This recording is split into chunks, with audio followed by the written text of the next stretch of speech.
messages adressés à différents groupes de personnes dans ce pays. Je compatis profondément à la façon dont chacun a dû endurer cette épreuve, quelques années seulement après son règne. Le roi Charles III a officiellement transmis le flambeau à son fils, le prince William, et à sa belle-fille, Catherine. Dans un geste à la fois inattendu et capital, le monarque a déclaré « Mon règne prend fin maintenant », marquant ainsi l'aube d'un nouveau chapitre audacieux pour la monarchie britannique. Mais Charles était-il prêt à renoncer au trône? William et Kate pourraient-ils être les monarques modernes que le monde attendait? Rejoignez-nous pour découvrir pourquoi le roi Charles a décidé de prendre une décision aussi choquante. La maladie du roi Charles.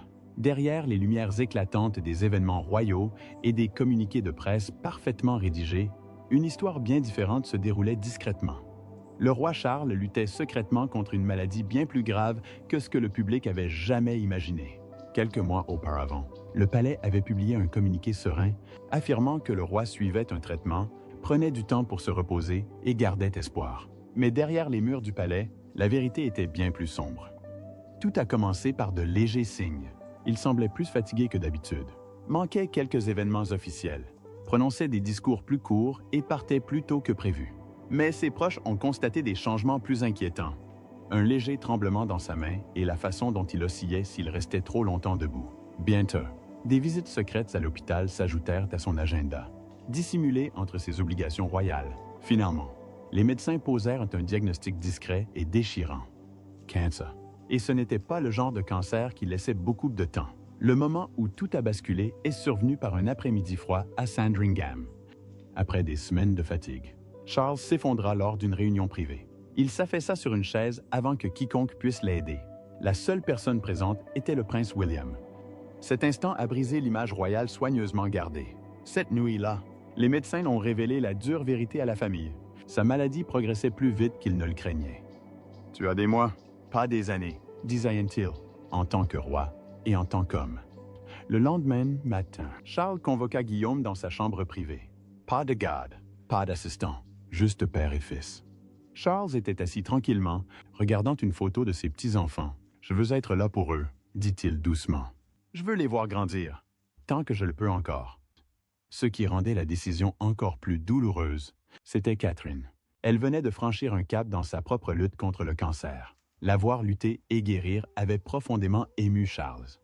Cela le remplissait de fierté, mais aussi de tristesse. Il savait que le pays ne pouvait pas gérer deux membres de la famille royale menant la même guerre privée. Un haut conseiller a déclaré que le roi avait finalement accepté qu'il ne pouvait pas à la fois diriger un pays et se battre pour sa vie. Il a donc fait ce choix, non par faiblesse, mais par amour. L'amour pour sa famille. Et pour le moment, il ne pouvait pas racheter. La conversation la plus difficile eut lieu plus tard, non pas au palais, mais à Highgrove, dans le bureau privé de Charles. La pièce sentait légèrement le cirage et les vieux livres. Au fil des ans, il a été le théâtre de réunions politiques, de discussions familiales et de réflexions sereines. Mais ce jour-là, il a été témoin d'un événement bien plus personnel. William est arrivé en fin d'après-midi. Le personnel avait déjà été renvoyé chez lui. Le silence qui régnait dans la maison n'était pas un hasard. Charles se tenait près de la fenêtre, contemplant le jardin qu'il cultivait depuis des décennies. Il ne se retourna pas quand William entra.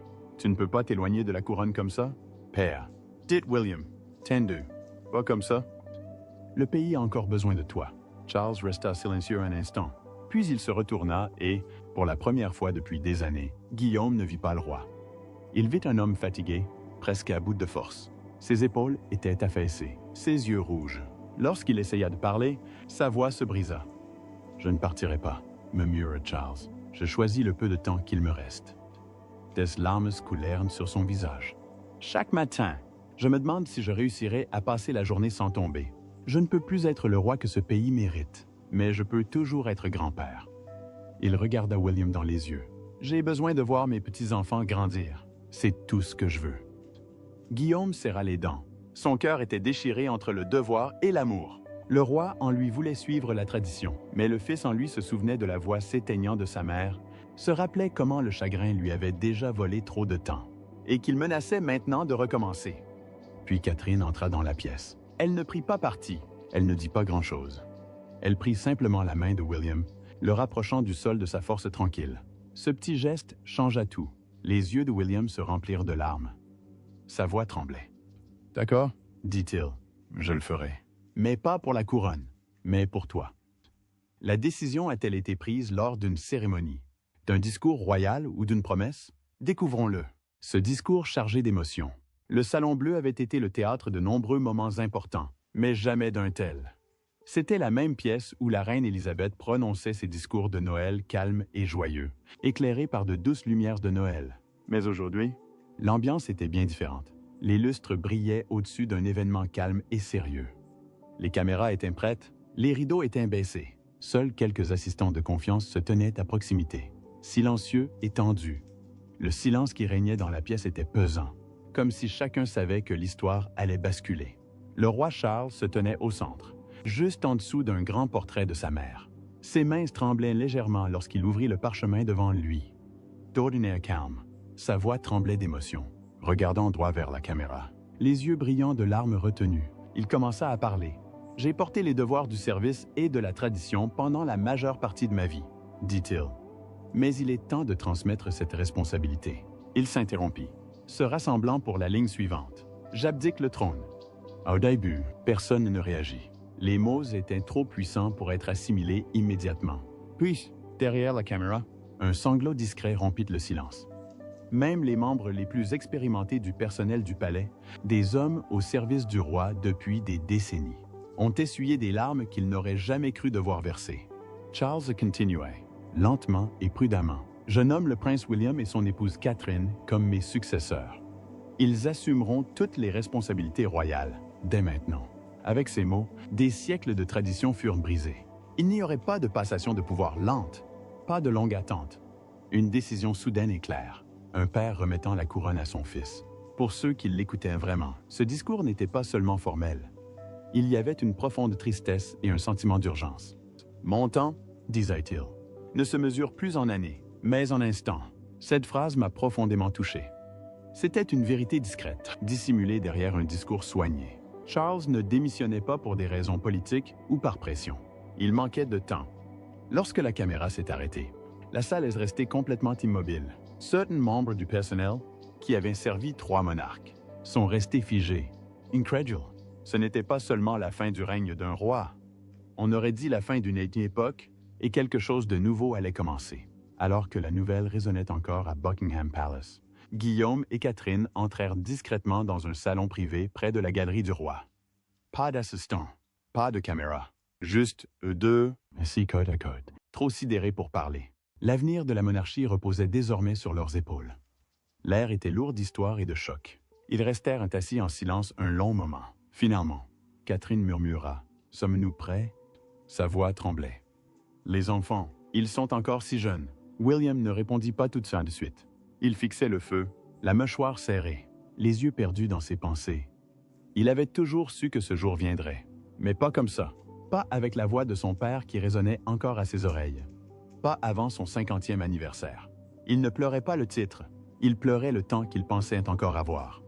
Plus tard dans la soirée, ils ont réuni leurs 3 enfants dans leur espace familial privé. Aucun ton officiel n'a été employé. Aucun mot royal n'a été prononcé. Juste 2 parents sur un canapé, parlant à leurs enfants. George se redressa, sentant que quelque chose de grave se passait. Charlotte se pencha vers Catherine pour se réconforter, tandis que le petit Louis s'agitait, se demandant pourquoi tout le monde semblait si triste. Grand-père se retire. Dites doucement, William. Et maintenant, maman et moi allons devoir faire encore plus, beaucoup plus. George fronça légèrement les sourcils, puis hocha la tête avec un calme surprenant.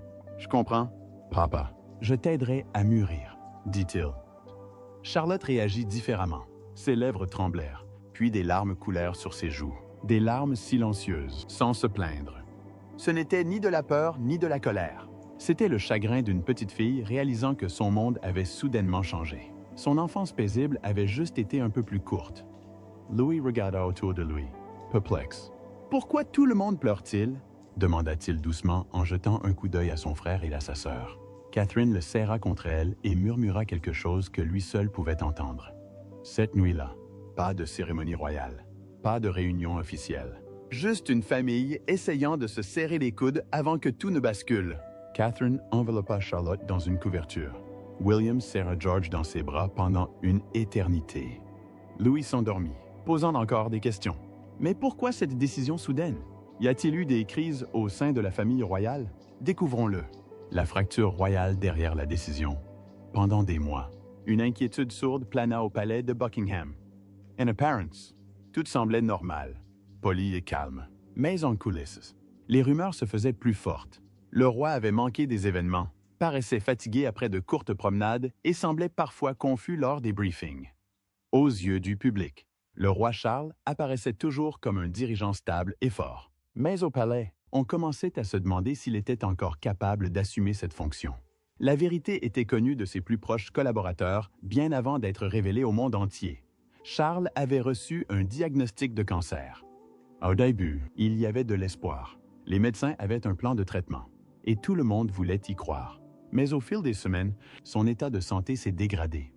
Il perdait du poids, ses mains tremblaient parfois, et de plus en plus d'événements étaient soudainement annulés. Le palais publiait des nouvelles calmes et soigneusement formulées concernant le repos et un emploi du temps allégé. Mais ses proches voyaient bien ce qui se passait. Le roi déclinait rapidement. In coulisses, des experts constitutionnels commencèrent à planifier discrètement le pire. Et si le roi, incapable de continuer, refusait de démissionner, la Grande-Bretagne n'avait jamais connu une telle situation à l'époque moderne. La reine Élisabeth avait régné pendant 70 ans et le système royal n'était pas conçu pour gérer une maladie grave chez un monarque régnant. Étrangement, c'est Catherine, la princesse de Galles, qui a donné de la force à la famille pendant cette période difficile, alors qu'elle se remettait de son propre cancer. Son retour serein à la vie publique contrastait fortement avec l'état de santé affaibli de Charles. Son courage et sa présence constante redonnent espoir à tous, même à Charles. La voir se battre le fait réfléchir. Il est peut-être temps pour lui d'arrêter de se battre et de lâcher prise. Puis arrive le moment qui change tout. Une visite chez un médecin privé au château de Windsor lui apporta un dernier avertissement urgent. Le stress lié à la royauté aggravait sa maladie. Et s'il persistait, cela pourrait lui coûter la vie. Ce n'était pas un conseil, c'était une ligne claire. Ce soir-là, William et Catherine se sont assis avec lui. Passe de caméra. Pas de titre. Juste un père, un fils et une belle-fille. William s'exprima avec douceur mais fermeté. « Nous avons plus besoin de toi vivant que de toi sur le trône. » Catherine ajouta doucement. « Ce n'est pas un échec, c'est de la sagesse. » Pour la première fois depuis des semaines, Charles ne protesta pas. Il hocha simplement la tête. Ce n'était pas abandonné. C'était une décision née de l'amour, de la peur et de la compréhension profonde que le véritable héritage ne vient pas toujours de la persévérance, mais de la capacité à savoir se retirer. Le lendemain matin, la Grande-Bretagne s'éveillait à l'histoire. Le soleil se levait sur la Tamise, mais la ville semblait différente. Plus calme, plus pesante, devant le palais de Buckingham, la foule commençait à se rassembler. Des gens de tous âges se tenaient ensemble, tenant des fleurs, des journaux, ou simplement en silence, essayant d'assimiler l'actualité. Les gros titres disaient tout. « Je ne peux plus être votre roi ». Sur les réseaux sociaux, l'émotion a déferlé. 2 hashtags ont rapidement pris le dessus. Sauver le roi et William et Catherine. L'un reflétait la tristesse d'une nation qui perdait un monarque. L'autre, l'espoir d'un nouveau départ. Des vidéos hommages, des mèmes et des images puissantes, côte à côte, se sont répandus en ligne. Le jeune Charles aux côtés du roi plus âgé et frêle. Le jeune William aux funérailles de la princesse Diana, maintenant debout aux côtés de Catherine, prêt à diriger. Les spectateurs n'étaient pas seulement tristes, ils étaient émus. Certes, il y avait du chagrin pour un roi qui avait attendu toute sa vie pour accéder à la couronne, pour un règne de courte durée, mais il y avait aussi de l'espoir. Que cette jeune génération puisse peut-être insuffler un nouveau souffle à la monarchie. Les sondages ont montré à quel point la population était profondément touchée. 78% se sont dit attristés par la maladie du roi, mais un nombre encore plus grand, 84%, a soutenu la décision de Guillaume et Catherine de se porter volontaires. Il ne s'agissait plus seulement de compassion, c'était une confiance, bâtie au fil des années à observer le couple gérer les crises avec une force tranquille. Mais quel impact cette décision a-t-elle eu sur les enfants? Regardons de plus près. Transition de vie royale. L'abdication n'a pas seulement changé le titre de roi, elle a aussi bouleversé la vie des enfants. Dans les couloirs silencieux du palais de Kensington à Windsor, tout a basculé. Précepteurs royaux, conseillers en étiquette et experts en protocole ont été appelés en urgence. Les enfants gallois n'étaient plus introduits lentement à la vie royale, mais y étaient plongés. Ils étaient formés, éduqués et étroitement surveillés. George II portait le fardeau le plus lourd. Il n'était plus seulement le futur héritier, il était devenu le successeur. Ses journées passèrent des devoirs scolaires aux cours sur la Constitution et la conduite à tenir en public. Il commença à poser des questions sérieuses auxquelles les adultes n'étaient pas prêts. « Que dire si quelqu'un s'incline devant moi ?» demanda-t-il. « Pourrais-je un jour dire non ?» Ses tuteurs disaient qu'il était poli et concentré, mais aussi accablé, plus attentionné que n'importe quel enfant de son âge. Charlotte Dixons devint la plus stable. Quand le petit Louis pleurait pendant les cours, elle le réconfortait. Quand George s'égarait dans ses pensées, elle le ramenait doucement à la raison. Elle n'avait pas de titre officiel, mais dans leur intimité, elle devenait la protectrice silencieuse. Attentionnée et profondément loyale. Louis Septans fut le plus difficile à vivre. Il ne comprenait pas pourquoi tout le monde autour de lui se mettait à chuchoter, ni pourquoi ses récréations se transformaient en salutations formelles et en exercices de révérence. Lors d'un exercice, il fondit en larmes et demanda « Puis-je encore être petite ?» Catherine s'agenouilla près de lui, le serra fort dans ses bras et murmura « Toujours ». Les journées de Catherine s'allongeaient. Entre apparitions publiques et cours particuliers, elle passa du statut de mère à celui de reine en devenir. Mais elle ne laissa jamais la couronne lui ôter son instinct. Elle prenait toujours le temps de leur raconter des histoires avant de dormir, de leur préparer un petit déjeuner chaud et de leur tenir la main. Sa force ne résidait pas dans son titre, mais dans sa constance. Malgré toute la pression, la famille n'a fait que se rapprocher. Ce qui aurait pu les séparer les a rapprochés. Ils ont ri davantage, se sont étreints plus longtemps et ont établi une règle claire. Pas de conversation royale à table. Le monde a vu une famille prendre ses fonctions, mais en coulisses. Ce n'était pas une question de règles ou de rituels, mais d'amour. Et de cet amour, le prochain chapitre de la monarchie a commencé à se construire tranquillement. C'était un après-midi gris à Sandringham, le paisible refuge de la famille royale. Pas de presse, pas de discours, juste une famille unie réunie par le roi Charles pour ce qu'il pressentait être un dernier moment de silence. Non pas un moment de devoir, mais d'amour. Charles ne portait pas la robe royale. Il était assis près de la fenêtre, vêtu d'un pull doux et d'un pantalon. Le feu crépitait doucement derrière lui. À cet instant, loin des couloirs formels de Buckingham, il n'était pas le roi. Il n'était qu'un père, un grand-père. Et pour une fois, c'était suffisant. Louis Riveren Ier, plein d'énergie et d'innocence. Charles Sarrett le prit dans ses bras et ils jouèrent. Des blocs, des cartes, des rires. Rien de plus, juste de la joie pure, sans titre. George Riveren Suite, plus sérieux. Observant attentivement, Charles l'appela, posa une main sur son épaule et dit doucement « Tu n'as pas besoin d'être parfait. Sois juste présent. Sois juste bienveillant. » George hocha la tête, pensif et déterminé, déjà chargé du poids discret. Discret du leadership. Puis Charlotte entra, calme et gracieuse. Elle ne dit rien, serrant simplement son grand-père fort dans ses bras. Il la serra plus fort que d'habitude et murmura « Merci de prendre soin de tes frères. » Plus tard, dans le bureau, Charles appela William seul à seul. Sur le bureau se trouvaient deux objets, la bague de sa mère et une vieille plume d'oie cérémonielle autrefois utilisée par le roi George VI. Lentement et solennellement, il les remit à Guillaume, non seulement comme de précieux souvenirs, mais aussi comme des symboles. Le cœur de la monarchie était désormais entre de nouvelles mains. Catherine s'avança la dernière. Son regard était plein de larmes. « Mais fixe !» Elle prit la main de Charles et dit doucement « Nous vous rendrons fiers. Votre Majesté ?» Charles Sarrett a un vrai sourire et répondit « Je peux enfin être grand-père. Et ça me suffit. » Mais Catherine espérait-elle devenir reine si tôt? Regardons de plus près la transformation choquante de Catherine. Catherine n'aurait jamais imaginé devenir reine si tôt. Elle s'était imaginée de nombreuses années encore en tant que duchesse de Cambridge, Southern William, élevant leurs enfants et travaillant discrètement dans l'ombre. L'idée de porter la couronne avant ses 50 ans ne lui avait jamais effleuré l'esprit. Mais maintenant, elle était là, entrant dans l'histoire, non pas avec une célébration bruyante, mais avec une force tranquille. Son parcours avait déjà été mis à rude épreuve, comme peu auraient pu l'imaginer. Affronter le cancer l'avait poussée au-delà de tout ce à quoi la vie royale pouvait la préparer. Dans ses chambres d'hôpital silencieuses et ses jours difficiles de convalescence, Elle a trouvé quelque chose de plus profond que le courage. Elle a trouvé un but. Cette même force allait désormais la guider dans l'un des rôles les plus publics et les plus exigeants au monde. Mais Catherine ne se contentait pas de suivre la tradition. Elle la transformait.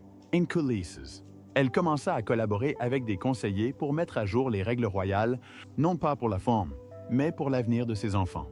Elle voulait moins de formalisme, plus d'honnêteté. Une monarchie qui ne se place pas au-dessus du peuple, mais à ses côtés. Et le peuple l'a remarqué. En peu de temps, le public commença à l'appeler non seulement la future reine, mais aussi la reine du peuple. Ce n'était pas une question de titre, mais de confiance. Sa grâce, sa gentillesse et sa dignité tranquille à travers la maladie et le changement sont devenus le symbole de quelque chose de nouveau. Pour beaucoup, Catherine ne portait pas seulement une couronne, elle montrait la voie. Et toujours à ses côtés, bien que rarement sous les projecteurs, se trouvait sa mère, Carol Middleton, toujours calme et encourageante, devint la main de fer dans les coulisses. Elle aidait avec les enfants, veillait au bon fonctionnement de la maison et donnait à Catherine une éducation qu'aucun expert royal ne pourrait jamais donner. Les proches de la famille racontent que Carol rappelait souvent à sa fille « Tu étais mère avant d'être monarque. » N'oubliez pas ce que là, et Catherine non plus. Même en se préparant pour de grands événements royaux et des responsabilités internationales, elle trouve toujours le temps de tresser les cheveux de Charlotte, d'interroger George sur ses devoirs ou de câliner Louis pendant les réunions. Elle porte la couronne, mais elle porte aussi ses enfants. Rien n'a pas de devoir, mère de cœur. C'est là le véritable changement. Catherine n'est pas devenue une autre. Elle a simplement révélé la femme forte et bienveillante qu'elle a toujours été. Une reine qui ne recherchait pas le pouvoir, mais qui est devenu le plus grand espoir du pays. Un nouveau chapitre de la royauté, né non pas de la tradition, mais de la crise. Lorsque tout s'est arrangé et que l'actualité a repris son cours, la monarchie n'était pas brisée. Elle a été renouvelée. La décision du roi Charles de se retirer n'a pas affaibli la couronne. Elle l'a redéfinie. Pour la première fois de mémoire d'homme, un roi a renoncé au trône, non pas à cause d'un scandale ou de pression, mais par amour. Il a préféré sa famille à son titre. Ce faisant, il a peut-être contribué davantage à l'avenir de la monarchie que quiconque avant lui. On se souviendra de Charles non pas pour la durée de son règne, mais pour la force qu'il lui a fallu pour prendre ses distances. Il a privilégié le temps passé avec ses petits-enfants aux cérémonies. Il a renoncé au pouvoir et, ce faisant, a fait preuve d'une véritable sagesse. Dans un monde où le pouvoir est primordial, sa décision de lâcher prise fut la plus puissante de toutes. Guillaume est désormais roi, non pas comme beaucoup l'espéraient, mais façonné par la crise et la responsabilité. Il n'est pas arrivé au pouvoir par célébration, mais par nécessité. Il a dû prendre ses fonctions plus tôt que prévu pour sa famille et le pays. Et cette ascension a déjà changé la perception de la famille royale. À ses côtés, Catherine est devenue bien plus qu'une simple reine. C'est une présence apaisante, un symbole de chaleur et de force, et un aperçu de ce que la monarchie pouvait être. Humaine, moderne et dévouée. Une femme qui n'a pas couru après la couronne, mais qui a gagné le cœur de la nation par sa loyauté et son amour. Malgré la maladie, les changements et la maternité, elle est restée stable. Ce faisant, elle est devenue l'âme de la nouvelle ère royale. Quant aux enfants, George, Charlotte et Louis, ils grandissent dans un monde où leur famille a accompli quelque chose de vraiment rare. Un jour, ils apprendront comment leur grand-père s'est retiré et que leurs parents ont pris le relais. Alors, que pensez-vous de la décision soudaine du roi Charles de transmettre le trône au prince William et à Catherine? Partagez votre avis dans les commentaires. N'oubliez pas d'aimer et de vous abonner.